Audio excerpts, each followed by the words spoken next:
তো নমস্কার বন্ধুরা, ফিরে এলাম ছট পূজার আরেকটি ভিডিও নিয়ে। আর আজ হচ্ছে ছট পূজার প্রথম দিন। বিকেলে ঘাটে যাওয়ার সময় বাবা আর আমি ছট পূজার ডালা নিয়ে ঘাটে আগে চলে গেছিলাম, তো পরের থেকে মারা যাচ্ছে। আর তার সাথে ছোট্ট শিবাংশীও তার ছোট ছোট পা দিয়ে হেঁটে হেঁটে ঘাটে যাচ্ছে। আর তার সাথে সবাই ধীরে ধীরে ঘাটের দিকে অগ্রসর হচ্ছে।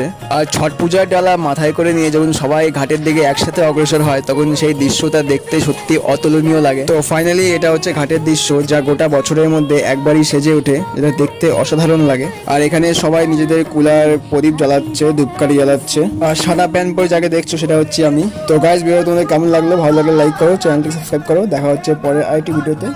Tata, bye bye.